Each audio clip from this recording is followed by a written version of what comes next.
Welcome to Even Tacos Fall Apart. Sometimes things do fall apart, but I hope this podcast helps you also understand that you don't have to put yourself back together alone. I'm MommaFoxFire, and today we are talking about that voice in your head that never seems to shut up, your inner critic. You know the one that I'm talking about. It's the voice that whispers, "You're gonna mess this up," right before an important meeting. It's the narrator that replays every awkward thing you said 3 hours after a conversation ended. It's the commentator that insists everyone will discover you're a fraud, even when you've got years of experience and a track record of success. Here's the thing about your inner critic. It's not going anywhere. This isn't one of those episodes where I'm going to tell you how to silence it forever, because that's not realistic. What we can do is learn to manage it, turn down the volume, and stop letting it run the show. The inner critic develops early, usually from the voices of our caregivers, teachers, and the people who shaped us when we were kids. It was probably trying to protect us at some point, keeping us safe by making sure we didn't stick out too much or take risks that might lead to rejection. But somewhere along the way, it became this relentless taskmaster that's never satisfied with anything we do. And here's what makes it particularly brutal. The inner critic often gets loudest right after we accomplish something. You finish a big project, hit submit, and instead of feeling proud, you immediately start spiraling about what you could have done better. You give a presentation that goes well, and 5 minutes later you're convinced everyone was just being polite. This is especially true for those of us dealing with what's called high-functioning anxiety.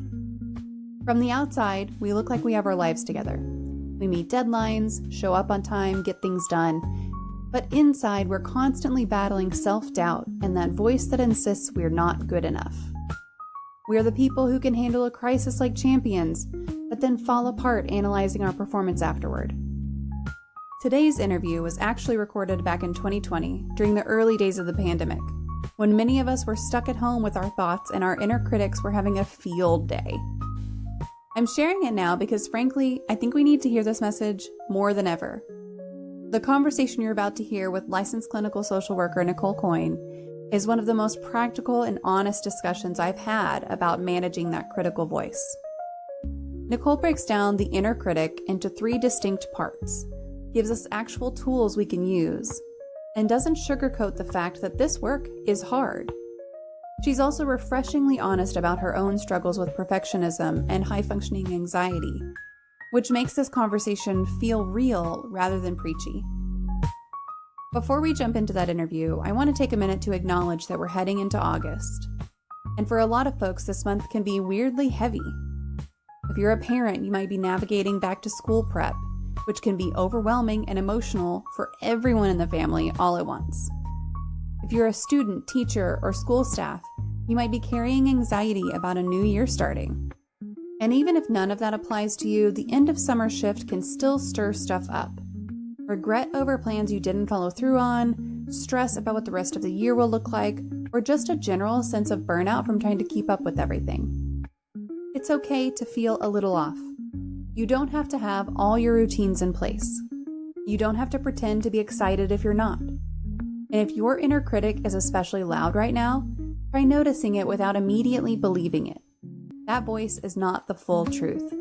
And you are allowed to be proud of the ways you've been getting through life lately, even if it hasn't looked perfect. Your worth is not determined by your productivity. You don't have to optimize yourself into a better human being. Sometimes the most radical thing you can do is just be kind to yourself. If you're listening to this and recognizing yourself in what I'm describing, you are not alone. If that voice in your head has been particularly loud lately, telling you you're behind in life or not doing enough, I want you to know that voice is lying. You're not falling behind. You're not broken. You're human, dealing with human things in a world that often feels designed to make us feel inadequate. The conversation you're about to hear isn't going to fix everything, but it might give you some tools to make that voice a little quieter. Nichole shares practical strategies that actually work, not just feel-good platitudes. She talks about the difference between self-care that's actually helpful and the kind that lets us avoid dealing with our problems. Most importantly, she reminds us that we all have an advocate voice inside us too, We just need to learn how to hear it over all the other noise. So grab your coffee or a cup of tea, get comfortable, and let's talk about managing your inner critic with someone who really gets it. Here's my conversation with Nichole Coyne. You guys, I'm super excited to be here with another Mental Health Monday guest. This is Nichole Coyne, and she is a licensed clinical social worker in the state of Florida, super sunshiny, and currently owns a completely virtual private practice called Higher Ground Wellness. I have some links for that as well right here in chat. She works with clients who suffer from high functioning anxiety, which we're going to talk about today for sure in pretty good depth here. Perfectionism, trauma, and grief and loss. She's a cognitive behavioral therapist who utilizes skill training and specialized techniques in order to assist clients with meeting their goals and getting them to higher ground, which also means seeking safety and supporting and overcoming difficulties. Nichole is also a certified grief specialist and has worked within the medical field and hospice. She graduated with her bachelor's in psychology from Florida State University and her master's from University of Southern California. Basically me. Oh boy. Additional past work experience includes psychiatric care, individual counseling, detox and clinical stabilization, nonprofits, and hospitals. Her goal for all of her clients is to learn and manage their inner critic and overcome negative thinking that prevents them from making changes within their lives. So thank you very much for joining us today. I really appreciate you taking out the time in your evening. Yeah, thank you so much for having me. So we're also going to open up a question queue. If you have any questions for our guest, let me get it open before you start adding them. But you can you can type in !Q, just the letter Q, and then follow with your question, and then I'll pop it into the queue, and I'll be sure to ask it. And then as we go along, if I don't get your question right away, it's probably because we're in the middle of one question, and I will get to it eventually. And if not, you can feel free to remind me. Okay, so we already have a question from chat, and that is, what is your favorite poem? Oh, I just did research on this to make sure that I had specifically what I needed for it. So I don't read a ton of poetry, but I do like Rumi, and I do like this one that a really good friend of me sent to me, which is Lodge by Robert Frost. I like a lot of Robert Frost stuff. I think that's really symbolic and really resonates a lot with grief and loss too. Yeah. Yep, that's very true. Thank you for that, Not a Pro. Yes, for those of you who are here and haven't been here before, this is Mental Health Monday. It is not a therapy session. I am not a therapist. You can see right up here, it says Not a Pro. That's because I am not any sort of mental health professional. I work in marketing for an engineering company. That I'm not a mental health professional. I just talk about mental health because everyone's impacted by their own mental health and by mental illness. We do have a pro with us. Oh, over here, this one. We do have a pro with us today. Nichole is an actual professional mental health worker. However, this is not an individual therapy session, and nothing that is said here should be constituted as therapy or as specific advice for anyone in chat. If you want more information, you're welcome to contact her via the links that I posted.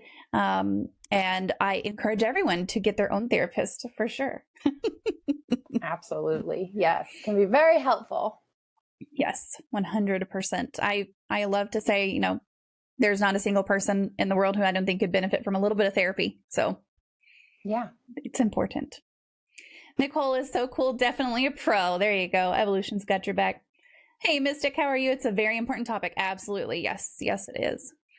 So you went to college in both Florida and California. Which state did you prefer living in and why? So, fun fact, I actually didn't go to college in California. I did my undergrad at Florida State in psychology at Florida State University. And then my husband and I decided to move to Massachusetts, and we lived on Cape Cod, and there was not a ton of schools locally for me to get my master's. So I applied to University of Southern California, and I did the telehealth online program. So I was doing virtual school before everybody else was doing virtual school this year. But it was really beneficial because that year, everybody told us when we moved up there, they're like, it never snows on Cape Cod. We get flurries, whatever. It was torrential snow. It was tons of snow. So I can't answer that. I can't answer which one I like better because I didn't live in California. So where you lived in Florida, did you get any kind of cold weather at all? Yeah, so Florida State's in Tallahassee, so there's definitely gets chilly there. Yeah. They say that there's snow every once in a while, but it's not snow. It's That's really like saying I get snow every once in a while. It's not really. Exactly. It's not really snow. Not exactly snow. Was it nice to have snow when you were in Cape Cod? Sometimes. I do like snow a lot. I just really don't like scraping it off of my truck and shoveling it. I think that's one of the hardest pieces of it. But my favorite thing is to wake up in the morning and everything is white. That is just the coolest kind of morning. And it's just super quiet too. That's the part that I like about snow. I was just talking the other day about, I don't want it to snow all the time here, but I want to visit snow. Yes. That's the way to do it. That's my ideal. There's water that is in a frozen-ish state, but it doesn't mean it's snow. Yes. Yeah. Yep. No, it can be tough, but I'd rather drive in snow over rain because the Florida torrential downpours, those are really tough to drive in and to do anything in. Gotcha. So can you tell us a little more about your experiences and what made you become interested in specializing in mental health? Sure. So I actually, in my undergrad, was not a psychology major until my senior year of college. I had a pretty big life event happen, and I was studying medicine. So I almost finished out my bachelor's in biology and doing pre-med track. And I got into psychology and just fell in love with it. I fell in love with the reasoning. I fell in love with the theories. I fell in love with actually spending time with somebody and dedicating your time to really understand them better. And then I had no idea what social work was until I was a senior in college. And somebody started telling me about getting a master's in social work and all the opportunities that I could do. So I went that route and I started a couple classes at Florida State, and I loved it. And I didn't even know I wanted to be a therapist. I really thought that I was going to go more medical social work, working in the hospitals, which I did do. But I also thought that I would be more, front lines with it. But the reality was I didn't understand therapy that well back then either. I had been to therapy, but I didn't understand that was the rawest form of the front lines. And so after I finished my second year of my master's, we had an internship. And because I was living on Cape Cod, they couldn't place me anywhere. It was pretty hard to get a placement that was locally. So they offered me this telehealth option to see clients in California for 12 weeks. So very short stints of therapy. And it was a pilot, so free therapy. And I was interning, so obviously that was free labor too. I love that cat, by the way. That cat. He is really the sweetest. He just really doesn't like me speaking to other people. He's like, no, you're mine. Excuse me. Can I have attention? I know. So I started this internship that I was not thrilled about. I was not really excited to do it because I was like, oh, how effective could this be, right? And I fell in love with it. And it was fantastic. And like you and I were talking about before, like the dogs, I had a Shiba Inu at the time that basically lived under my chair. Yeah. And I said to my husband all the time, I think he got more therapy than any person on this planet because of all the things I had to do with school and my internship. So that's what really got me into the field. I've worked in quite a few different social work settings. And then I've done private practice in person before too. And this year I actually opened my own practice. I was working at a hospital and I decided, you know what, like I really want to get back into that. The rapport and the connection that you create with a client is it's not like anything else. And so I did, and that's where we're at. Yeah, that's fantastic. And so if you guys weren't here at the very beginning, when I posted those links, Stop. Wait. I have to use 2 hands for this, and then you can have one backup, promise. There we go. There are those links again. If you guys have not checked out our guest on Instagram, Facebook, and her website, feel free to click on any of those and connect where you would like. So what are some of your favorite hobbies? And do you draw any distinctions between what you consider hobbies and what you consider self-care?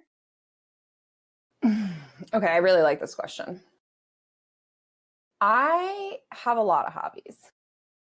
I don't consider all of my hobbies self-care. And I'll start with my hobbies. I am a woods girl. I like being out in the woods. My husband and I are very big into being outside, anything we can do outside.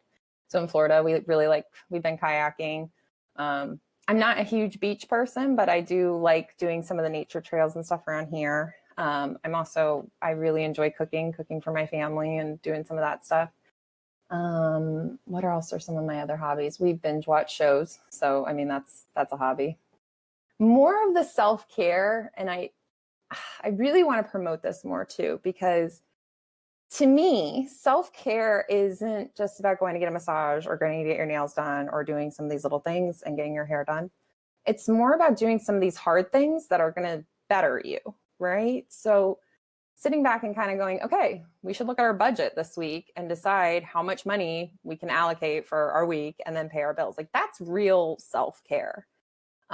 So I got really lucky and married somebody that was in the finance world. So he does all that self-care. But one of my biggest things for self-care is recovery. And I think that it's really important that as hard and as fast as we run within our jobs and within our lives, we take a day off. We just kind of don't answer the phone all day or don't look on social media all day and spend some time just being. So my number one favorite self-care thing is to just go sit in the backyard with my dogs. I have 2 German Shepherd Huskies, Lily and Luna, which are all over my social media. And they are just my saving grace. Sitting with them, playing with them, walking with them, doing anything fun with them is a big thing. Another hobby, I guess, is traveling. I think that aligns with self-care. I think they kind of bleed onto each other a little bit because they have to. Yeah. And if you guys haven't seen the pictures of these dogs, here is the post that I love the most right now. Right there. They're adorable. Which one is that? Is that the it's the Almost Thanksgiving where they're in the flannel. Yes. Right? Attempted to put them in the flannel. My poor husband. I have to give him mad credit for that because I was so frustrated and he's like, this is hilarious. And I looked at the photos after and I was just like, oh, they look like bougie Starbucks goers. It's perfect. It's perfect. Absolutely. Yeah. Oh, yeah. I know. And I think for a lot of people, just that disconnecting and the not being on social media and the not being on the phone. And for me, like not answering work emails and work information is really hard to do. But when you can, it's a nice little brain break. And you come back from that so much more refreshed and able to engage in a way that you probably couldn't right before. I've been talking about taking time off from work for a long time and I need to do it. But every time my work is very, very deadline driven.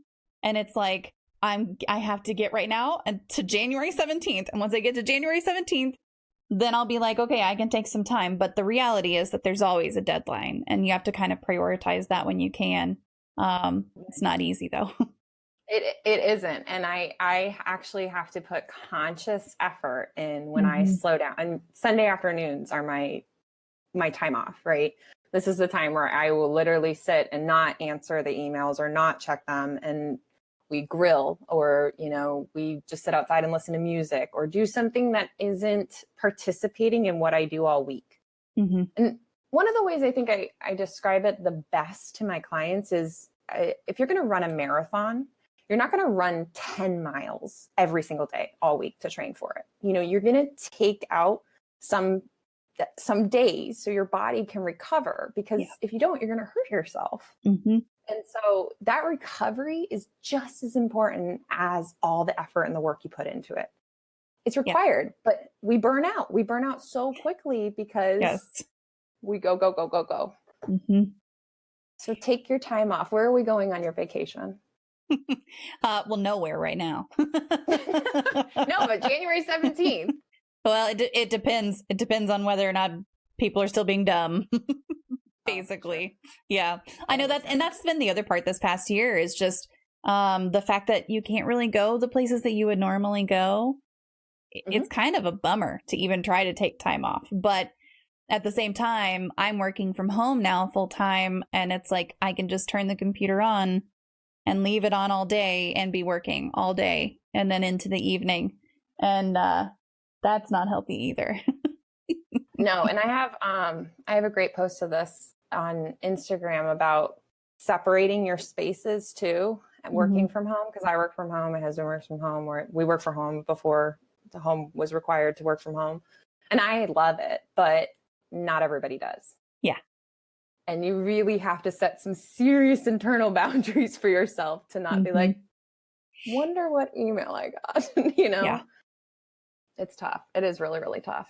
Yeah. When you can use things like technology to help you avoid technology, because I know for my phone, I can set times where my email doesn't come through. I can set times where nothing comes through if I want to.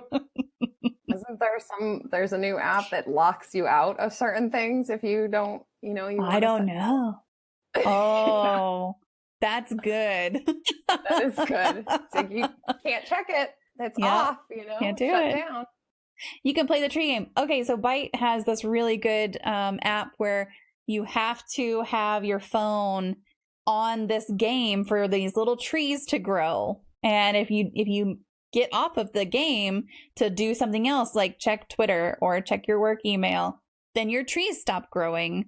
I don't know. She'll find out what it's called. Oh, that's so cool. I really like that. It's called Forest. Yeah. Well, I'm going to look up Forest. Yeah. See, there you go.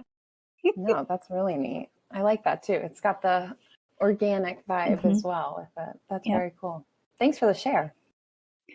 Do you have a serial killer or a true crime story that fascinates you? What a question.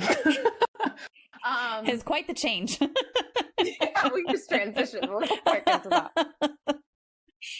Okay, so sure. That fascinates me, sure. But I'm going to go with a little bit of a story sideline, and I think that this will tie into that. So I have a pretty big obsession for Quentin Tarantino movies. Mm-hmm. I think the script and the way he directs and the tone and the way people communicate in those movies are just phenomenal. Recently, I was watching Once Upon a Time in Hollywood with my husband. And I cannot tell you how much anxiety I had sitting on the couch waiting for something to happen with Sharon Tate. Mm-hmm. And I won't give any spoilers for anybody that hasn't seen it, obviously. But the Manson cult following is really intriguing to me. And the fact that some of the psychology behind somebody following somebody so strongly and doing actions based on other people's motives, really compelling. However, I think that it's fascinating to see that in a psychological perspective. But I also think, hurt people. And I say that a lot. And I think a lot of the things that come out are really about unsolved problems within people, which we know, which research has shown. Yep. I also just learned about this woman that was in Massachusetts named Jolly Jane. And if you guys haven't heard of her, you need to look her up. She was a nurse that really took advantage of being at Cambridge Hospital and some of the stuff. Her Wikipedia page, I was a little blown away for Jolly Jane. So, and she actually, where she was finally prosecuted was in the Barnstable Courthouse, which I spent quite a bit of time when I was working in Cape Cod there. So I was like, oh, that's pretty interesting. And they basically deemed her not insane and committed her to prison for the rest of her life. Yeah. And she lived till she was 84. Wow. Oh, good. You found her. Jolly Jane. I'm quick with the Google. You were very fast. I see like this little side piece in the corner. I'm like, man, you type faster than I think, but that's fine. Yeah, it's amazing to me. That question started completely randomly with my very first guest. I honestly don't remember how we got on the topic of true crime and serial killers. But she was just like, yeah, and my friend really is obsessed with this one. And I was just, it like put me down this path. And it's interesting because if you want to consider it true crime, part of the reason that I focus on mental health is a true crime story that is in my life. And so it's like everything ties together, and just the fact that came up randomly. And I've only had one or two guests be like, no, I hate true crime. Oh my gosh. I love true crime. I love forensic files. I have a huge obsession with forensic files. And anybody that knows me knows that I've seen probably every episode, and they've probably been forced to watch an episode with me. So it's a good show. It is a good show. It is. And I think that the science behind some of it is ultimately the coolest, but I can see where you have a little bit of resonating feature with that too, especially if it's involved within your life. Yeah. Yep. Can the robot do anything? Wait, what robot? Oh, that if you had a robot for the entire day, what would you ask it to do? I would think that means anything. I would think so. So what is your favorite thing about working in the mental health field? And then also, what are some of the biggest challenges you've found or faced?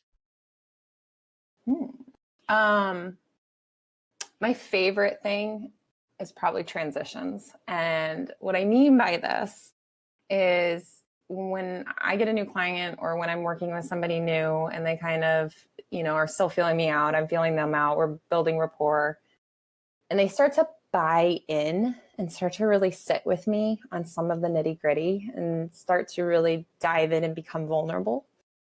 And they transition over to this different phase. And that is just the coolest thing to see. I would also say transitions are probably one of the most challenging things because getting people to buy in, to choose healthier, to see things through a different perspective. I mean, we're all living our own perspectives in reality. And so you kind of have to get people to a place where it's like, there's a different option and you can try this. And if it doesn't work, then come back and tell me and we'll figure out something else. But maybe this might work for you. I think that working in the mental health field, so I've worked in a lot of different places, and I think each place brings something different. Being a social worker brings in a lot of different complexities and challenges. Being a therapist brings in your own level of challenges, and then having a staff meeting with yourself because you own your own business brings in so much challenges too. But I absolutely love what I do. I when I'm done at the end of my day with my clients, I feel incredibly good, and I feel like something happened for somebody or change is about to happen for somebody, and sitting with somebody through that, it's an incredible feeling. Do you ever get to a point after a client has transitioned where they have not outgrown you, but maybe where they need to transition out of your care to someone else? Yeah. So really good question. So 2 variables here, right? Sometimes I feel like somebody is going somewhere with either parts of their diagnosis or things that I'm not specialized in.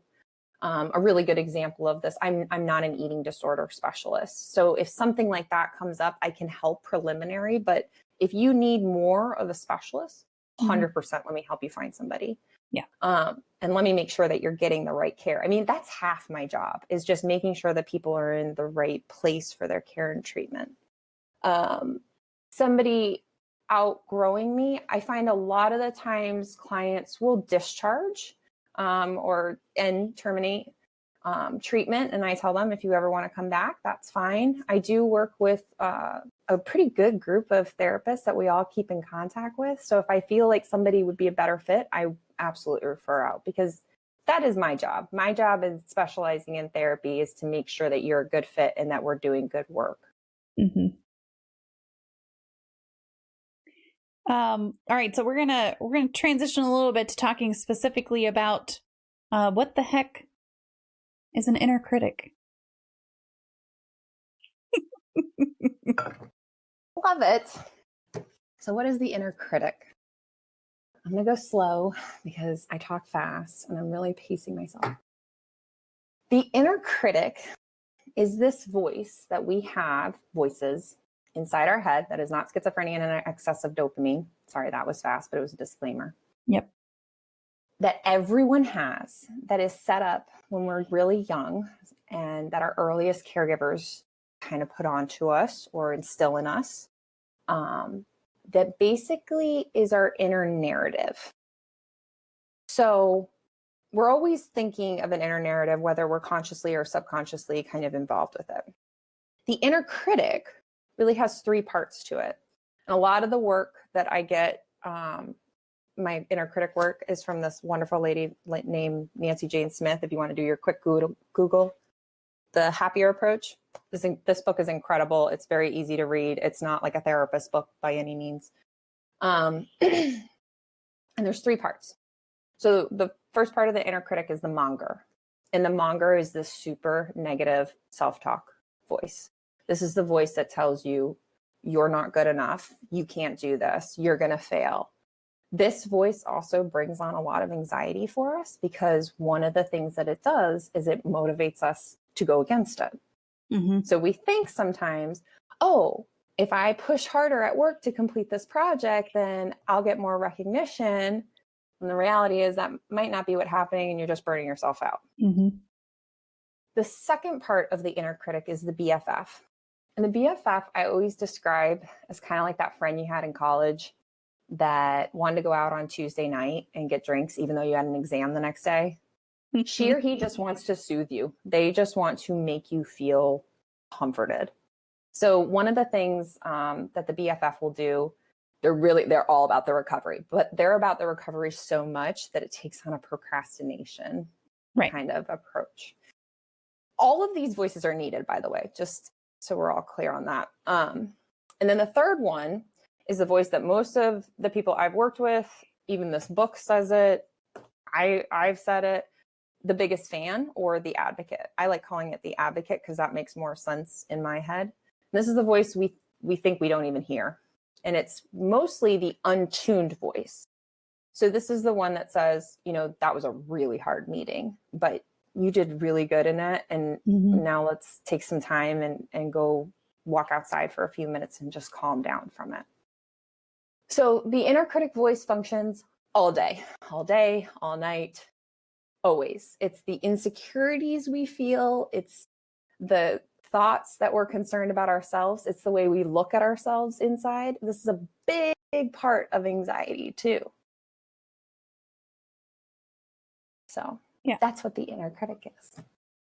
I like that you say that all of these pieces are needed. And it kind of reminds me of the everything in moderation part of it, because if one of those takes over, that's when you have kind of a problem, if one's pulling harder than the other. And that's true for a lot of different things in life. But 100%. I definitely have an inner critic. Yeah, we all do. I think there isn't a single person on this planet that isn't hearing some of the voices we grew up with, or that isn't constructing this voice. It's funny too. One of the terms that I use in therapy a lot is spiraling. And this is almost like when the preliminary effects of a panic attack, right? When that monger is so loud and just so depleting towards us and taking away all the energy and everything, like just making us feel nothing but endless shame. That spiraling can be pretty dangerous sometimes and lands a lot of people in the emergency room because they think they're having a heart attack because it turns into physical symptoms. Yeah. That's the one I give a known idiot's voice. Which one? Which one are you talking about, Bite? Yeah, I mean that physical piece, we talked about that a lot here, where it's just your mental health can impact you physically, and your physical health can also impact your mental health as well. And if you, it's again, that's a balancing act. If you have less of one, you're going to have a problem with the other. And it's just kind of that push and pull, and you got to get, the Monger, right? So you got to give each one its space so that you can then have everything balanced together. It's hard to keep that balance sometimes, though. Oh, 100%. And I don't think that there's anybody that doesn't have a day where it's a loud inner critic day, right? Or just one of those afternoons where you're like, whoa. Or one of those weeks where you end up sitting on the couch for too long and the BFF and you are just hanging out. You know, like that. We have days like that. And I think that that's a really big piece of it, which I incorporate a lot, is the mindfulness approach, as well as listening to your body, because your body hears what your brain is thinking. It doesn't know what to do with it, but it hears it and it says, oh, we're really stressed. Okay, shut down something, turn up something, hurt something. Right. And that resonates inside of your body. Yep. It's time to act. We just don't know how to act. Oh, yes. Yep. It's easier to tell it to shut up when it's the voice of someone dumb. Yes. Yeah, that's true. That's a really good point too. If you're giving, if your Monger is taking over and you give it that voice of someone who you either completely disagree with, so that you can disagree with your own self in that and kind of talk back a little bit within your own head. That's a good point too. I like that. Yeah.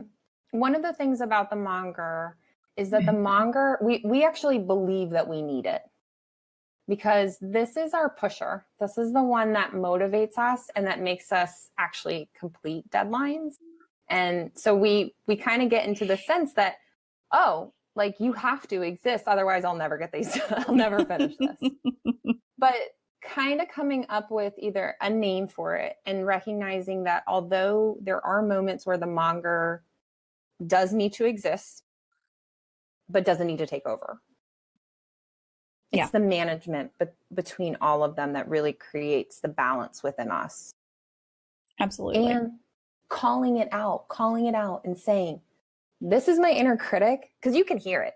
Once you start to understand these little pieces, you can hear an inner critic on somebody coming off of them all the time. And I'll say to my clients, I'm like, I can hear your inner critic so loudly right now. I'm concerned. And they take a step back and they're like, oh, because this isn't you. These are beliefs, and they're negative beliefs. So really working on listening to these different voices. That's the first activity I have most of my clients always do. I want you to spend the week and I want you to listen to your critic. I want you to listen and bring it back to me so I can hear him too. So I can hear him or her too.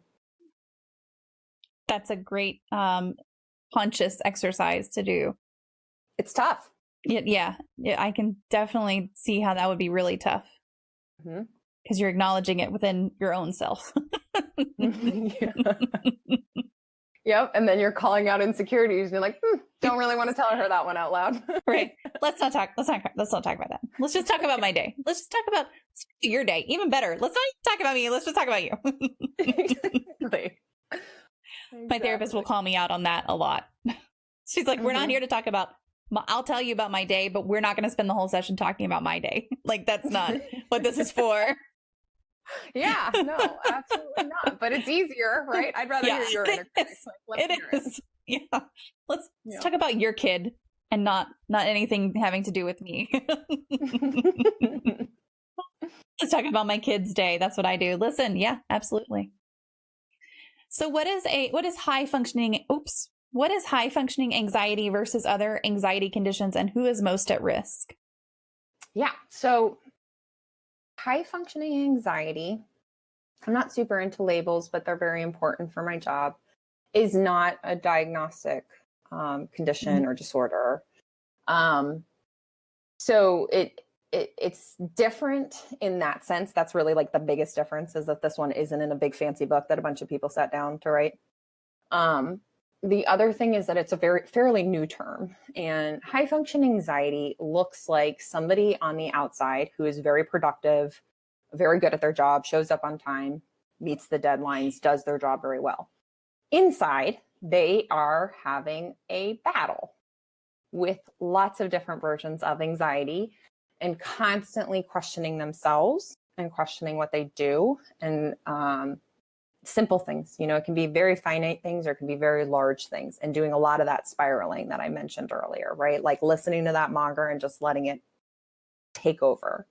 All these kind of tie into each other, which is why I utilize a lot of inner critic work when working with high functioning anxiety clients, and I can kind of hear it on them. The people that typically suffer the most are a lot of providers. I see a lot of medical professionals, and I see other therapists, and I also, I work with a lot of people that spend time with people, because this is where that inner critic starts getting super loud, when we're constantly with other people too. And not always by ourselves, because sometimes we can turn it down really quickly when we're by ourselves and there's no one else influencing it. High functioning anxiety is becoming a lot more prevalent, and it also can look like the perfectionist. It can look like the person that pretty much has all their stuff together, but doesn't take days off of work. Oh, they're already saying that it sounds like mama. Like, listen, I know. I know we're talking about me here. It's okay. I'm so sorry. No. It's true. Like that part that you're talking about always meeting deadlines and being surrounded with people, and like that voice does get really loud. And then once the deadline is up, like that voice is already loud, and all the rest of the stuff calming down, like all that does is make that voice that much louder. And that's where that spiral comes in. For me, is actually after things are done. That's when I start that spiral. So yeah. Oh no, I'm fully aware that this is me. Is it because you're looking back on what's been completed? It's a little bit of looking back on that it's done and what I should have done differently, and that it could have been better if I'd only done this, or I should have done it this way, or someone's going to find an error and it's too late to fix it, or just those little things that whenever you're getting up to it, you're like, let's get everything done. Everything is good. And then as soon as it's over, you're just doubting everything. Yep. You hit submit and the fear instills, right? Yes. Like it just sinks. Absolutely. Right in. Yep. Yeah. And I that's a perfect example of it, right? Mm-hmm. That is always reflecting back and never settling with what you've completed, and really needing something, or needing to overcome anxiety that's not keeping us up all night, or making us feel like we have to show up to work early.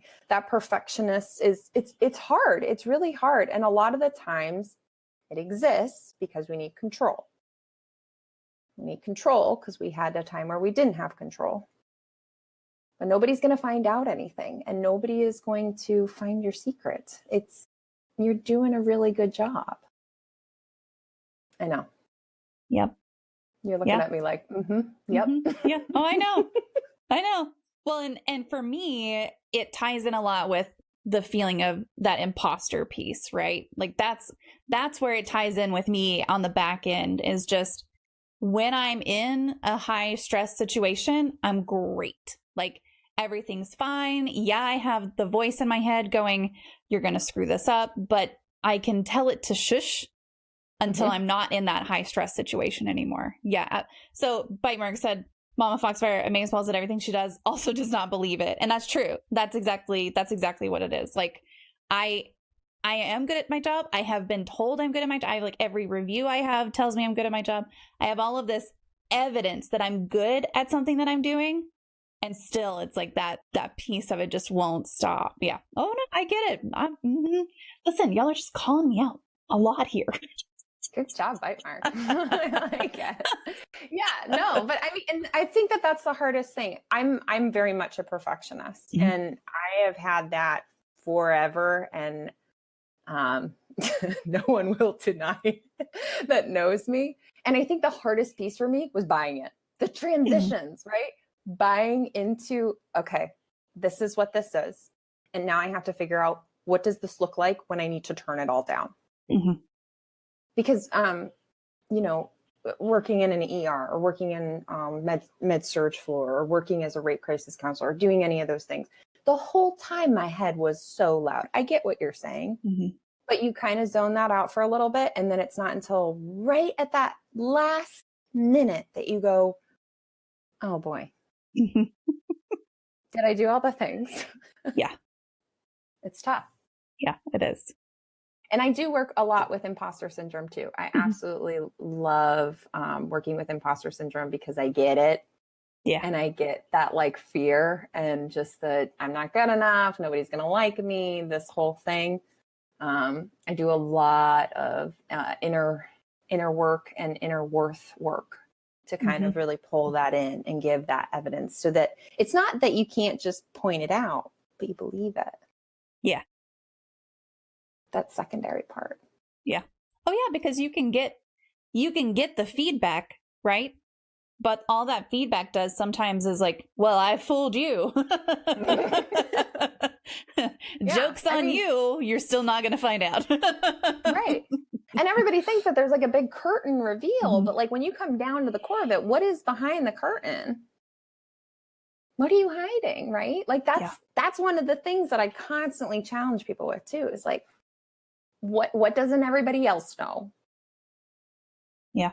That's really coming out of that higher functioning anxiety, really coming out of that imposter, really pulling that inner critic out and being like, listen, we need to sit down. Yeah. Because we're not doing this. So do treatment options for high functioning anxiety generally differ from methods for other anxiety conditions or subsets of an anxiety diagnosis? Okay, so no. High functioning anxiety can be very much treated with CBT, but because it's so new, you won't find that in a ton of places. I mean, I'm sure you can Google search and find that those two exist, because a lot of it's overcoming the negative cognitions, the negative thoughts, to take on new good beliefs, right? A lot of the work that is newer about it is more of this inner critic work, is more of this learning how to be in the moment, ton of mindfulness. So to fluidly answer your question, it doesn't have a huge difference, but I think the more important thing, especially if you're looking for a therapist, is to find that therapist that niches in exactly what you're looking for or what you're looking to overcome. Yeah. You know, I'm a certified grief specialist too. And one of the hardest things to find is a certified grief specialist, which I had no idea was a tough thing before I got that. But really finding somebody that understands grief and understands loss and understands the components related to that and has sat with people through that type of, you're not going to want somebody that doesn't have any experience with death and dying to be your therapist. That's the most important key part. Find who fits you. Yeah, and that ties into something else that we talk about a lot here. If your therapist isn't working with you on what you need them to work with, you can get a new one. You can fire them, get a new one until you find one that is going to work with you the way that you need. And I preach to all of my clients, because I'll hear horror stories and stuff like that. But if we're not a good fit and we're not meshing, or I said something, transparency is key. Let me know. I will help you find somebody else. And I can't tell you how many times my phone rings throughout the week and it's just somebody calling from, you know, Psychology Today or one of these referral sites, and they want to use their insurance or they want somebody really specific and they can't find that person. So I do a quick Google search, or I'll pull out some of my contacts and say, here, you know, make some phone calls and trial and error, because you don't know how you're going to mesh with somebody. Yep.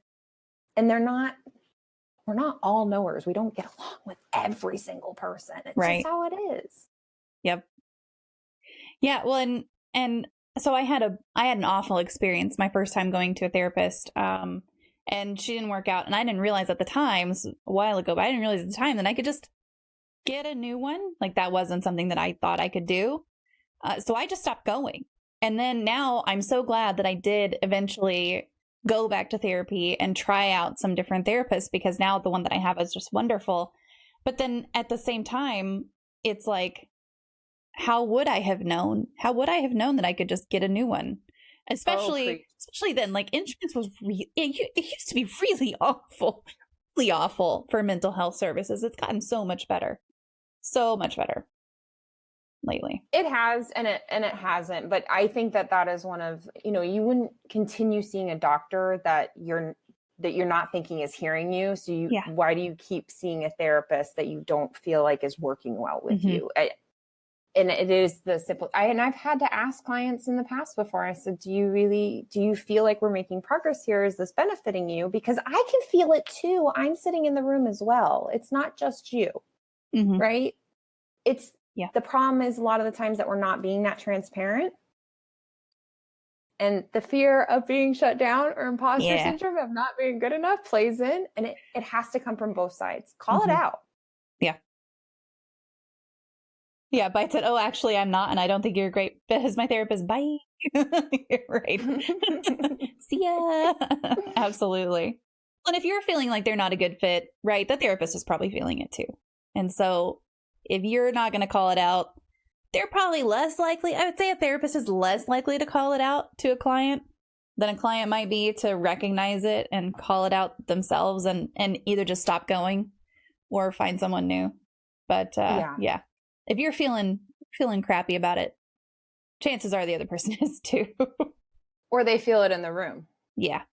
Right? Yeah. Like they may not know that it's directed towards me per se, but I might feel it and I'm like, this elephant is quite large. Right. Bitemark said, I have the same kind of, I had that same kind of anxiety response when dealing with a crisis. Calm, collected, let's get it figured out and taken care of. Then afterward, oh my God, I did everything wrong. What if everyone dies? Yes. Yeah. I feel that too. Yeah. Yep. So how do we turn down the volume on our own inner critics on our own? One of the best ways, and I've said it, I think once already, but I will scream it. Acknowledge it. And if you have somebody close that you can talk to or that you do talk about mental, you guys are a great community that's doing it. So talk to each other and say, today is a loud inner critic day. My Monger is off the walls and had too many energy drinks or something, right? First, name it. The second piece of it too, acknowledge where it's coming from and spend some time really seeing, do you have any evidence to support what is going on with your thoughts? Your thoughts are not facts. We spend too much time up here and we overthink a lot because we're human. And then we get told, different things from the outsider and we're not going to the right person. So we're not having, there's another dog. Yeah, that one's Bo. Oh, now you see both of them. That one's my Catahoula. And then Ruger's in the doorway there. But yes, this house is full of animals. I love it. I absolutely love it. So call it out, acknowledge it. And then this one's my favorite and everybody kind of does the I don't want to do it. Journal. Journal to it. Type on your phone, use a notepad or, notepad on your phone. Is it called notepad? Notes. I honestly have no idea. What I use on my phone is I just pull up a draft text message to someone and type whatever it is out and then delete it. Yeah.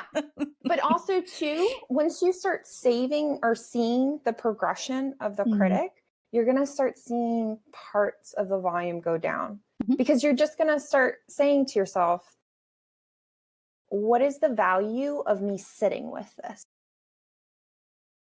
And this is one of my favorites, but 2 things in life you can't get back: your time and your energy.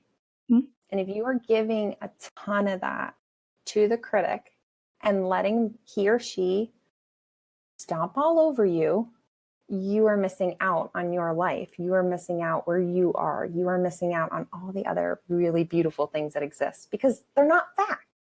Yeah. And that's a hard thing to recognize too. Yes. That your thoughts are not facts because they feel so real because they're coming from your own mind. They must be real, but they're not. They're not. And I think that's a lot of the times, especially with, and even my own inner critic, I have to I have to call it out to somebody and be like, this is what I hear. Is this what you see? And 9 times out of 10, it's not.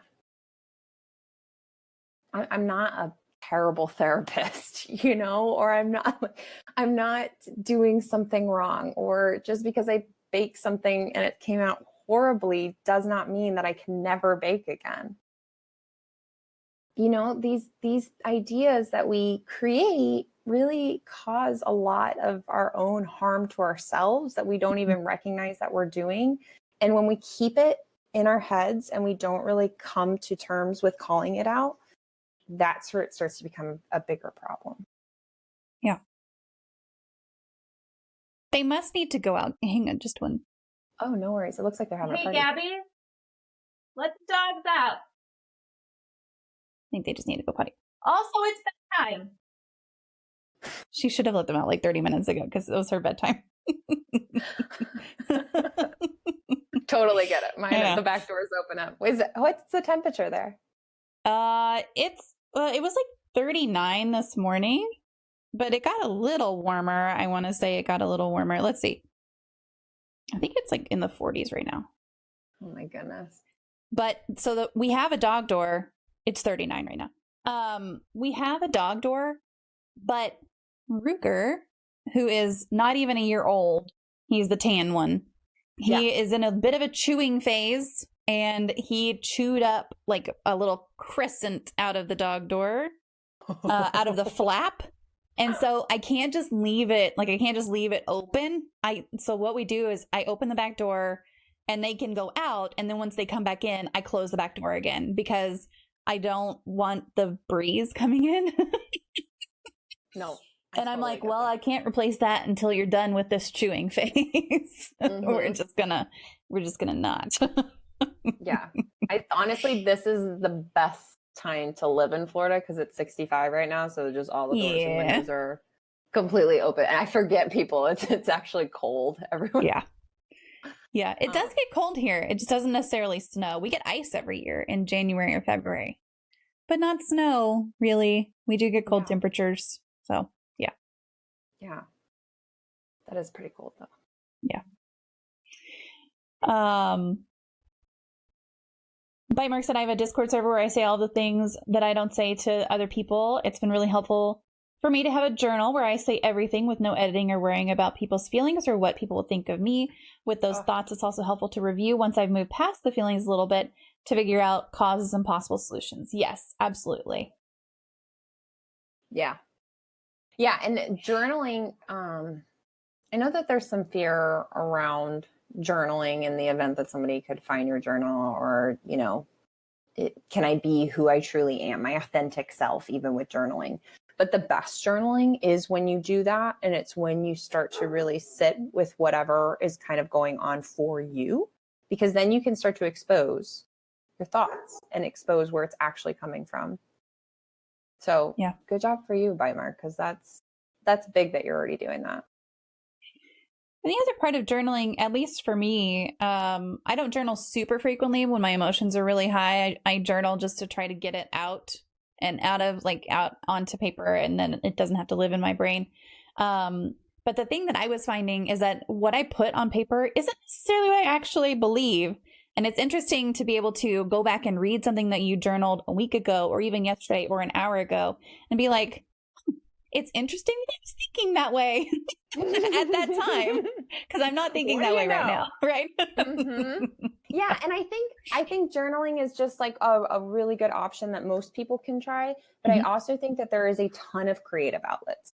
Creativity, and I know there's a ton of people, and I kind of go like, oh, am I really a creative person or not? But sitting down and doing even a paint by numbers, or just spending time, putting your time and energy. If you make music, I love that. I love working with people that make music, because you get it. You get the depth. You understand that some of the rawest lyrics and some of music is people's inner critics. You know, so finding that place, that thing that you need to kind of release and to recognize and to understand, that's really where it's at. Yeah. Frost said it's important to journal, how else will future generations start your quests? It's a good point. It's a great point. Mm-hmm. So when should someone seek additional help versus trying to manage on their own? When you're stuck. There is a lot of good work to be done on your own that you can take on. But if you are feeling stuck, if you are at this point where things are not working and you need an unbiased and supportive person to sit with you, you need to call a therapist. You need to find your person. And therapists have blown up on Instagram and some of these social media platforms. You can type in a lot of different features of what type of therapist you're looking for or what they specialize in, and you will likely find someone. Mm-hmm. In the United States, you have to go state by state. Our license requires that we work within our state. I'm praying that changes, especially because of COVID, because I'd love to have, more of a reach to other people in other states. And I know most of my other therapists that I work with too are just like, yeah, this is kind of ridiculous. We should be able to see more people. The reason that they do that is because of state regulations and knowing some of the different things for suicidal ideation and hospitalizing people mm-hmm. within therapy. But if you are in a place where you are just recognizing that nothing is working, you're not making the changes that you want to make, and you're really not completing some of the goals that you set out for, you should find somebody. Because here's the other thing. Therapy isn't this permanent activity that you do for the next 10 years. When I started my internship, they gave me 12 sessions with a client. And then I had to clinically prove why that client needed to stay in therapy. And 9 times out of 10, they weren't going to prove it because it was free. Mm-hmm. So they weren't making a ton of money off of it, and they wanted more people to come in. And so 12 sessions that's a good amount of sessions. A lot of people can do some pretty darn good work in 12 sessions. And then you can take a period of time where you go out and just live your life and see how it works and try all the things. And if it doesn't, and you need to come back, you come back. Mm-hmm. We need to turn down that volume on the stigma so significantly, because this isn't, there's a lot of negativity within the psychology land of what this is and what this looks like. And I know that there's a lot of unethical things. I'm not claiming that there's not, but we need to hype this up a little bit more, because this is making change, transitioning. Mm-hmm. Absolutely. Hey, Kevin, how are you? Thanks for being here today. We are talking about high functioning anxiety and lowering the volume on your own inner critic today. So if you have any questions about that, feel free to pop into the chat. So are there any regular habits you either maintain yourself or that you encourage your clients to develop that you feel may not get enough attention, but that support overall well-being? Yes. One of my favorite ones, and because I think it's relevant for the time of this, is creating your sanctuaries and your spaces within your home. I know that not everybody can do this. I understand that people live in studio apartments or just rent a room, stuff like that. One of my most helpful things that I do every single day is my brain is associated with work at this desk. I do my best work sitting at this desk. This is where I see all my clients. This is exactly what my clients see when they log in with me. My bed is meant for sleep. And if I bring my laptop into that bedroom and I wonder why I'm not sleeping very well, it kind of makes sense. Right. So creating sanctuaries and creating your home to be somewhere where you feel safe and you feel supported. And even as little as putting a diffuser in your office and putting on, lemongrass or a scent that kind of vitalizes you, but also associates you in the brainway to get you into that mode, that's really important. I don't think we do that enough. Mm-hmm. We don't go to the gym to look for a nap, right? Wait, that's not how that works? I don't know. I don't go to the gym. I just go straight to the sauna. Yeah. That's the best place to take a nap. and so that's one of my favorite ones. The other one, changing your environment. Sometimes we get stuck in a place at home, working from home, and we don't realize that it's been 5 hours we've been sitting in this exact same spot, and we need a break. Our brain pretty much gives us about 90 minutes. You get about 90 solid minutes of good work, and then you need to stop, and you need to either feed your body or walk outside or walk around the house or take the dogs for a walk and change your environment, because it will change the way you think. It'll kind of bring you back into just being in this moment and being like, oh, okay, this is my job and it's going really okay. Or, whoa, that meeting was, whoa. And you get a second to just really realize that this isn't the permanency. This is a temporary effect. This is just a day. Go take a few minutes and kind of calm down. Those are probably two of my favorite. Those are two that I use a lot. My dogs are really good because they will come and like lick me or pet me or stuff. And they're like, come on, we got to go sit outside for a couple minutes. You got to come with us. Pay attention to me. I need the loves. Yes.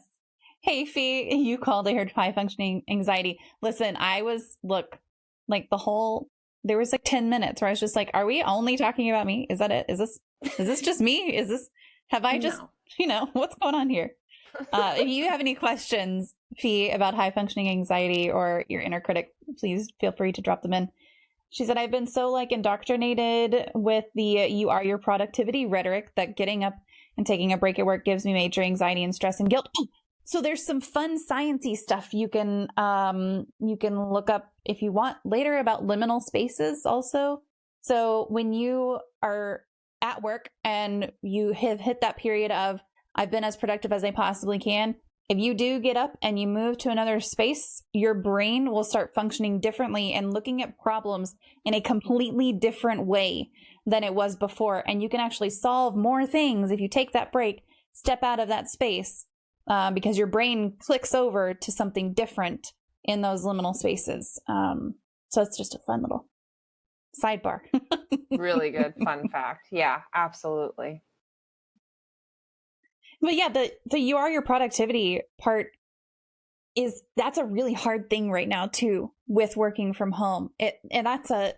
Because at least for I don't feel like this is the way in the team that I work in, but I have seen a lot of people feeling right now that they have to prove that they're working. And like I said, I am so fortunate that my team, my boss, I'm not this way with my team either. Like, they don't have to prove anything to me. I don't have to prove anything to my boss, because the work is getting done and that's what matters. I don't care when you're online, but so many people are having to make sure that their light is green all day, or they feel like they're going to get in trouble, or they actually do get in trouble. That's a problem right now that I've seen a lot of. Absolutely. And this is, I talk about this a lot, because productivity does not equate to your worth. And sometimes it even makes me nervous too when somebody is so productive or so, burnt on everything that they've been doing, because they're setting this expectation, or your team could be setting this expectation that this is what equates success. And it's not. It's the marathon running, bringing it back to that. You are not going to run a marathon and run 10 miles every single day and still see the same results. You're not. Yeah. You're going to injure yourself. You're going to injure your team. You're going to make a mistake. You're going to come across a lot of different pieces. I think that the United States does a pretty tough job at looking at productivity and success as run as hard and as fast as you can, as long as you can. When the reality is, that's not really serving anybody, because you wouldn't want a doctor treating you that hasn't slept in 6 nights. Yeah. It's just basic pieces of it. And really stepping back and saying like, okay, my productivity is really based on a couple different things. I have a cool tip. Do you guys want a cool tip? Of course. So I have this rule that I use a lot of my clients, and some of them really like it and some of them are like, nah, not for me. So I have a 3 and 5 rule. If you have a short period of time, I want you to pick 3 of the most important tasks that you want to get done. One of these tasks can also include self-care, like making lunch. Not going to get hair done or anything like that, but doing something very simple for yourself. If you have a longer period of time, 5 things that you need to get done. And really, your to-do list, I don't know about any, I'm sure, Mama, you get this, but my to-do list could go on for days. Yeah. Okay. It does actually. Just keeps on going. I do. I have a to-do list where I'll cross off 2 things and add 3 more. And it's just like, did I even get anything done today? Never ending. Perfect. So I Yes. have one that is called a dump list, which is all the things, right? All the things from personal to work to updating your car insurance, all those little things that kind of slide through the cracks. Mm-hmm. And then what I will take from that is I take 3 of those things. If I've only got, 2 or 3 hours between clients, and I'm like, okay, these claims, these notes, and making myself a yummy sandwich with whatever I bought yesterday. Those are the 3 things I'm going to do. It actually secretes dopamine when I get to check off things off my list that I assigned for that time. Because it's so unrealistic to think, okay, here's 45 things for me to do today. Yeah. It's not going to happen. So here's a question. Here's a question related to that tip. Okay. Does it also create, ew, I'm sorry. Bite Mark just said a peanut butter and mayo sandwich, and I gut reaction was just to all of a sudden say ew. I won't hate it till I try it.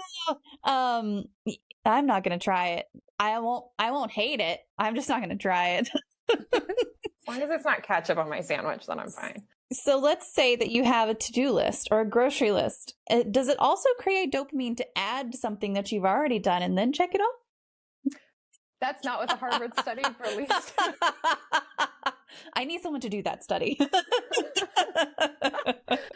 Yeah, no, the study was more about completion of tasks, but I think we set this expectation super high, and then we follow some of our leaders or some of our influencers or some of the people, and we're like, oh my God, they're doing all the things. It's like, well, yeah, they're doing all the things, but I'm like, when did they sleep? Mm-hmm. Right. Like, are you doing some of the inner work? Are you taking time out for yourself? Have you had a vacation lately? Have you, and I know this year with COVID and whatnot, but still taking that time off for you, because it's not about how busy you are. That's not what equates to your productivity. Yeah. You're horrifying. I thought it was going to be bad too, but I love it. Oh, nice. When do they sleep? And also, do they have 2 jobs like I do? That's the other part that you don't see. You don't see that sometimes that is their job. Like that part, those things that they're doing are their job, and they probably don't enjoy them as much as you would because of that. Mm-hmm. Cannot be upset by the results you didn't get from the work you didn't do. Your version of giving yourself a break for not doing all the things all the time. Yes. Yeah, absolutely. Mm-hmm. Give yourself a break. I like that. Yeah. It's hard though, because even I'll sit and I'll be like, okay, it's Sunday afternoon. I can just chill out and binge something or read a book or do nothing. I could just sit here and do nothing. I'm like, oh, but I have this list. There's stuff that I could be getting. I could be more productive. And or I'll, encourage my husband to get a house project done and I'll assist. But, it's also too, I feel better in the beginning of my week when I get that time to rest. Mm-hmm. I'm not the same person. And the more I do it, the more I practice it, the more I take time and go, nope, shutting down the computer, closing the phone. I don't need to answer anything. I'll get to it on Monday. Yep. The better I function all week long. It's true. Yep. It's true. I can be upset at anything. It's my secret talent. I think we share that talent. Well, have there been any times where your own experiences or background or even diagnoses have helped you connect to someone else? Oh, yeah, of course. I come from divorced parents, so that resonates with a lot of people. I also have high functioning anxiety. And I have a very loud inner critic, and I'm a perfectionist. I feel like I'm at confession hour now. Except you're just reading my confession right now. That's all it is. You know, then let's just sit in this together. We're just going to adapt it together.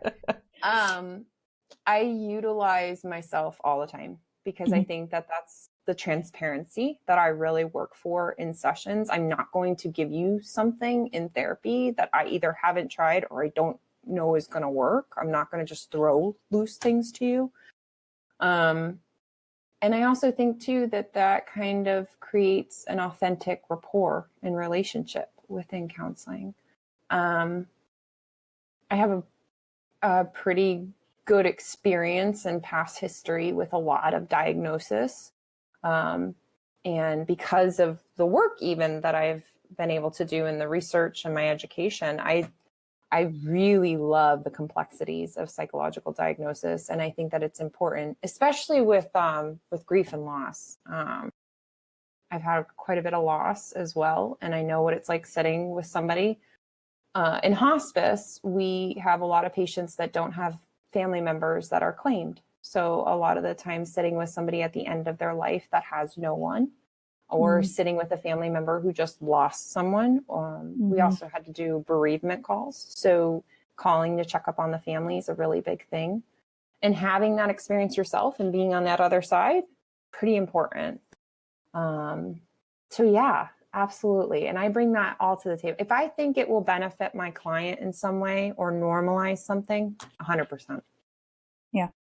Well, and you were talking about that a little bit earlier as well with the grief counseling, and it's harder for someone who hasn't experienced that loss to really have that connection of, I know what you're going through and here's what worked for me, part of it. Yeah. And the grief work is very specialized. I know, people deal with grieving and loss in different ways. It's also really important that you see somebody that has some of that exposure to what those treatment modalities look like, because there are very specific interventions to utilize. And there's also a lot of different activities that are really, really beneficial that if that therapist doesn't have that kind of experience or knowledge or education or certification, they really should refer. And there's really no harm too, that if you wanted to keep your primary therapist that you see for high functioning anxiety, that you can also see a grief specialist. It's really interesting to see how much grief and high functioning anxiety overlap, which I do a lot of this work, right? And grieving some of these losses that we've had this year, there is not a single person on this planet that is not grieving something from this year. Yeah. And that doesn't mean somebody died. It just means something you anticipate, a vacation. We just keep talking about vacation. We do. We just all need a vacation. Let's go.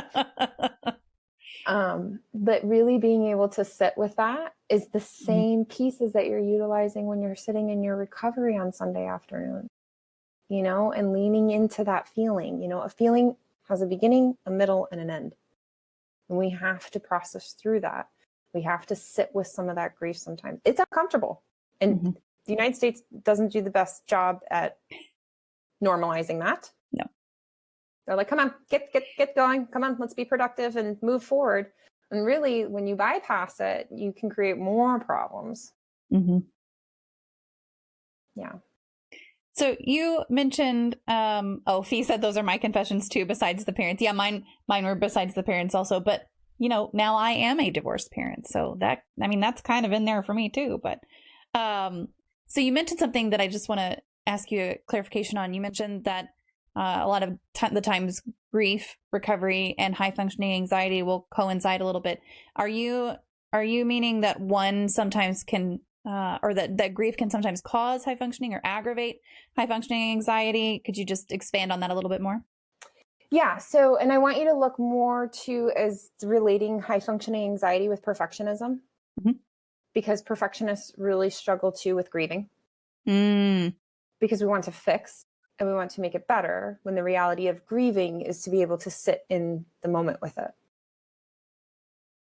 So there's a good chunk of overlap there that exists because we're constantly looking at this as like, how do I alter this? How do I change what's going to happen? And death is typically inevitable, or something not playing out can be inevitable. And really sitting with that whole piece of, this is out of my scope of control. And now I have to learn what this looks like to not have it at all. Mm-hmm. That's what I'm talking about too, with that this can promote a lot.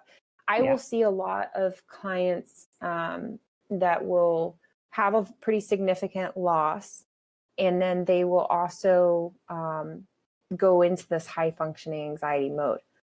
Let's do all the things and watch me get all these things done, or watch me go on this crazy diet plan, or watch me whatever. It's like, oh, okay, sit. They're so scared to feel the feel. Mm-hmm. Feeling the feeling is part of the grieving. So that's what I mean by the overlap. Yeah. Yeah. You talking about perfectionists and wanting to fix things, and that's not sitting in grief like that. This is all just like punches to my gut right now. I mean, I'm so sorry. That is not my intention. No, that's okay. No.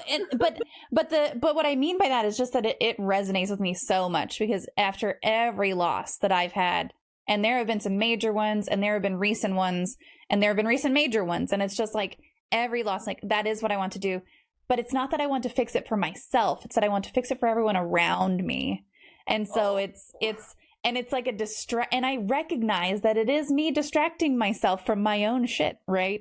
Like I am trying to say, if I can help my kids, or if I can help my family, or if I can help my friend, or if I can help, whatever, this coworker, whatever it is, then, and this goes back to being productive too, then I'm being more productive. I am doing something efficient. I am processing through it, but I'm not processing through it for myself. That's very true. And it's hard when you're a mom. It's hard when you're a caregiver. And I think some of the best caregivers in that is one of my pieces of my niche, is that instead of saying high functioning anxiety, I say caregivers a lot, because the two of them have so much overlap, and givers, those givers. And so really recognizing too, like, oh, I'm going to need to sit with this. Mm-hmm. What does that even look like? And having our support person, or it's not easy. It's a lot to direct. Yeah. Because you still have your jobs. Yes. Yeah. Being a mom doesn't turn off. No, it doesn't. Not ever. Not even when you actually really need it to. Kevin said, I've been doing a lot of work in studying terms with mental health, such as never saying committing suicide. Yep. But more died by suicide, since committing sounds negative. Well, yeah. I mean, you wouldn't say someone committed cancer. So, and I put it on kind of that level. Looking into this, saying someone is high functioning and low functioning, do you feel like these labels can be detrimental? Just would love your all's thoughts on this. It's a good question. I think that these thoughts can be detrimental, or these labels. Oh, yes. Yeah, high functioning versus low functioning. 100%. And that's in the beginning when we were talking, I said I'm not a huge fan on the labels, and that's really I think that labels can do more harm than good sometimes. Where I struggle is that my education is in labels, right? Mm-hmm. Like the whole DSM is labels. And so the way that I know how to treat something is that I know how to identify something. Yeah. The way we know how to give medication is that we know what we're actually, what we're treating for. Do I think that these can be done? 100%. But I also think that every diagnosis comes with its own lovely basket of all kinds of stigmas, all kinds of beliefs.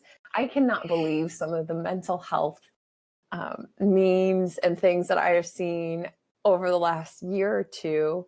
And I'm just like, oh, okay, like this is normalizing. And it can be very, very helpful for a lot of people because it takes away that diagnosis from you and says, okay, no, the reality is you have a chemical imbalance. Because that's really, love you. Sorry. That's really what's going on. No, you're good. You're good. Is a lot of these things, the difference between mental health and mental illness. Mental illness, you are experiencing a deficiency somewhere or an overproduction. And mental health is how you maintain your own health all the time in terms of how you think. So yes, absolutely. I mean, Yeah. I think we can turn a lot of things into, I think we do turn a lot of things into bad things, but. Yeah. Well, and even outside of saying someone is high functioning or low functioning, something as simple as a diagnosis itself comes with, like you were saying, a basket of stigmas. Just a quick example of this that I've experienced recently is just last week. I went to a neurologist with my son, and they confirmed that he has Tourette syndrome. And when I was talking to them about, okay, well, what do we need to do at the school? And so far, nothing needs medication or anything. And I said, he really benefits from being able to every now and then stand up. And so then the doctor started talking about ADHD, and that was maybe, if he is helped by that he might have ADHD. And the doctor said, while he doesn't have the impulsivity, which is kind of that ADHD, that's part of it, that it could still be ADHD, but that he didn't want to diagnose with ADHD. And he felt like he could cover everything under Tourette syndrome because ADHD has such a stigma in schools. And that he said sometimes a school will see that diagnosis of ADHD and start asking you what medication you're going to use and start writing off the kid for, oh, well, he has ADHD. And it's like with Tourette syndrome, it's a little more unknown. And at least if they're gonna try to write your kid off, they're gonna do some research first to understand it a little bit better. But yeah, there's all sorts of stigmas, and it's really distressing sometimes. It is. And a lot of people in the recovery world that are overcoming drug addiction or drug abuse have a really hard time with this in emergency rooms, where they will flat tell a doctor, I'm allergic to morphine. And they actually may not have an actual allergy, but they do not want to be put on a very sedative drug. The whole piece of all these diagnoses is communication. We need to talk more about these types of things. Yeah. We need to kind of pull off some of these needs and these identifiers, because no two of us are the same and experiencing the exact same thing at that moment. Like there's no two diagnoses that are like, oh, this fits in this cookie cutter and this fits in this one. It just doesn't work like that. No. Unfortunately, it does not. It would be much simpler if it did.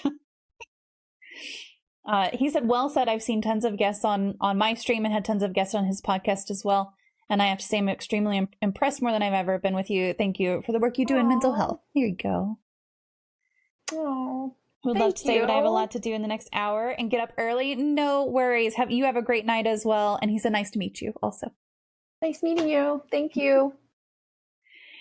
So if you weren't doing what you do now, or if you had chosen a different path, I know that you said you were kind of going down the biology field. What would you be doing or have done instead? Oh, Frost, you're so good. Thank you for that.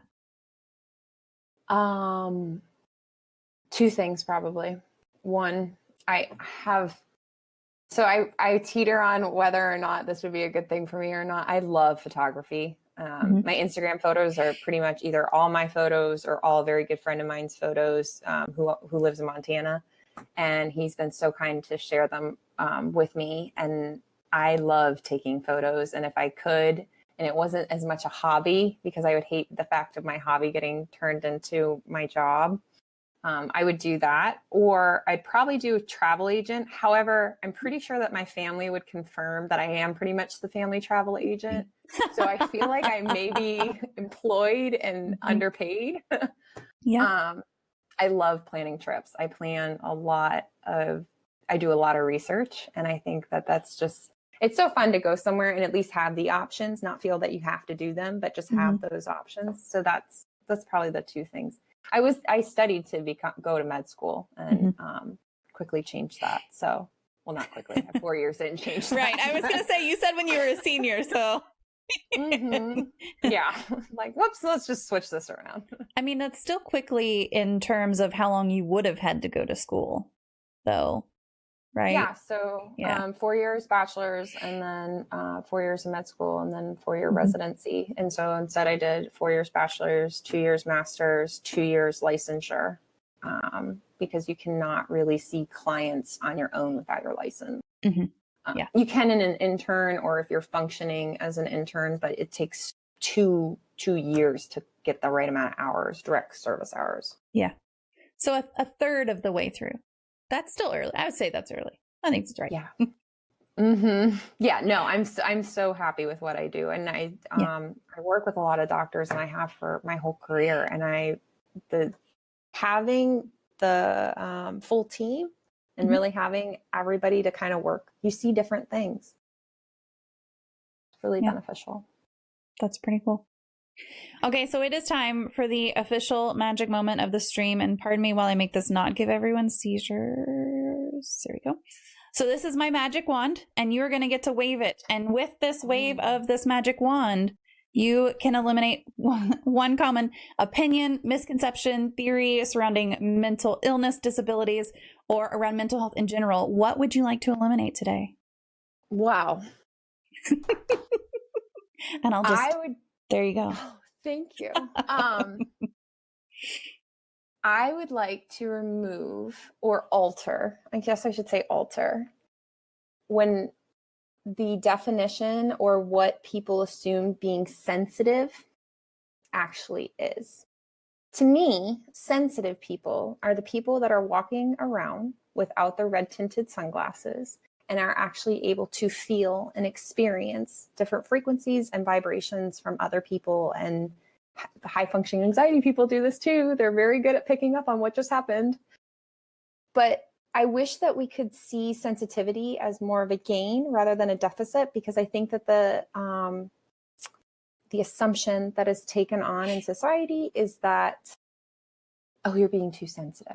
Like, stop being so sensitive. And that really affects and invalidates people for what's actually going on, when the reality is that other person may be being really offensive and saying something pretty hurtful. And I think as children, we see this a lot, where it's like, oh, come on, stop being so sensitive. Let's kind of brush this off and move on, or you're overthinking it. I wish we could kind of take that down a notch. I wish we could get a little bit of a different perspective on how we see sensitivity. I think that's great. And I'll say especially for men and boys. Oh, I think yes. In general, yes. But for me, like, I have a daughter and I have a son, and the way that he is treated is completely different from how she was treated, even though there's a 7-year age gap in between them. Yep. And it's just, it boggles my mind sometimes. Yep. No, the gender difference is pretty significant as well. I mean, and if this wasn't to not choose any other stigma. I could go for a laundry list of stigmas. Oh yeah. Yes. But that's where I would start, because I think that there is something about the frequency that we emit to other people and what we bring into a room and what we bring into an experience. And there are some people that are just more sensitive. Yeah. And there's nothing wrong with that. And if you allow that sensitivity, you allow more understanding in general too, which leads to a whole lot of other things being solved. Yes. Yes. You know, you pick up on things a lot differently as well. And when you can sit and acknowledge some of it and sit with it and kind of feel that something is off, you're powerful. You've got it going on. Absolutely. This has been my favorite wand wave, to be honest. I love it. You picked a good one. I love it. So I will open up. Frost said I grew up country and in a homophobic environment, so having any emotion was a fault. Yeah. Yes, that's the kind of thing that I don't like. I agree with this one so much. So I'll just open up to any remaining Q&A. If anybody in chat has any questions, feel free to type them into the box here and we will ask them of our guest. And I will just open it up to you. If you have anything that we didn't talk about, if there's anything you wanted to cover as far as resources, I will toss out your links one more time as well, so that people can check you out on Instagram, Facebook, or your website. And I'll just open the floor to you. Yeah.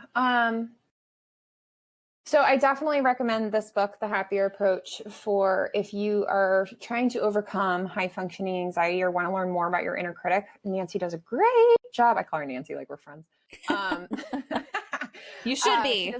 Yeah, I know. Maybe I should, reach out to her.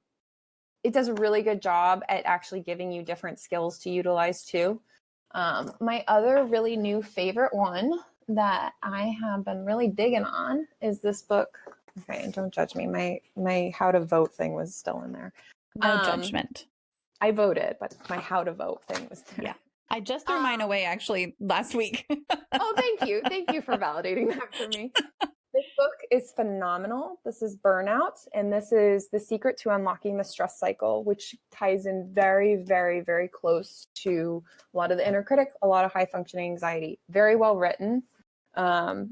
If you don't want to read a whole book, I get that, or if you don't have time to read a whole book, Brene Brown's Unlocking Us podcast has actually Emily and Amelia Nagoski. I'm not saying it right, but they're twins, and they wrote this book together, and their podcast is really, really good. They talk about the stress cycle and how we have to complete the cycle in order to overcome and become more resilient. Highly recommend. Any of Brene Brown's podcasts, I'm pretty big at too. Yeah. If you want to read something about death and dying, this is probably one of my favorite books. This is Staring at the Sun, and this is Irvin Yalom, and he's one of my deities. And this is just a phenomenal read. He writes about his stories being a therapist and sitting with people through their loss process. And if you're looking for a therapist and you live in the United States, please start on psychologytoday.com. If you would like to go through your insurance, there's a filter system on the left-hand side that you can filter your insurance. Telehealth works just as effectively as in person. I know things have transitioned, but that stigma needs to be rid too. I do really good work telehealth-wise, and I think a lot of people do. You can actually search for telehealth therapists there as well.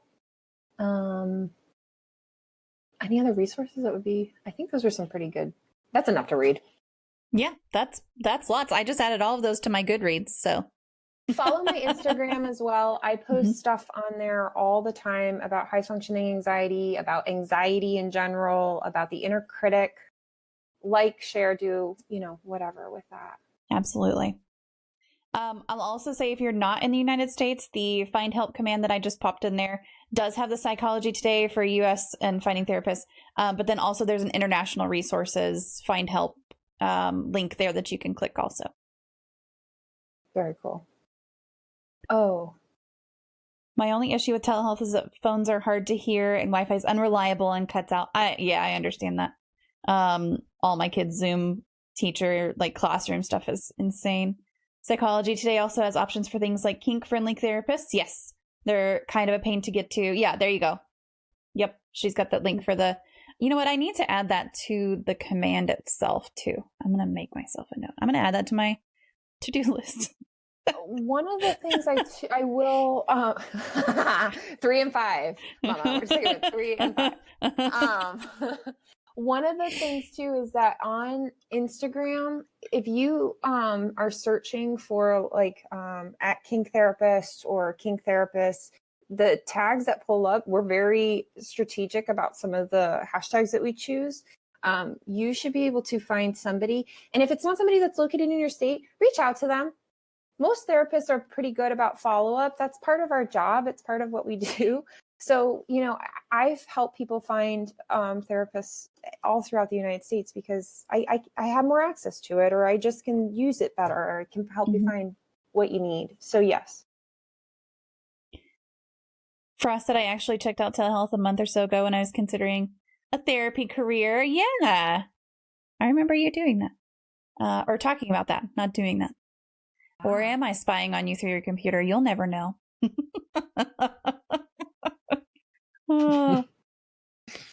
Well, thank you so much for being here. Chat, give me just 5 minutes to disconnect with our guests, and I will be back in just a minute. But thank you for being here. I really appreciate you taking out the time. And it's been fantastic. Thank you so much for having me. That was such a lovely chat. And it was so nice meeting and hearing from all of you guys as well. And Bite Mark said, thank you. I learned a lot.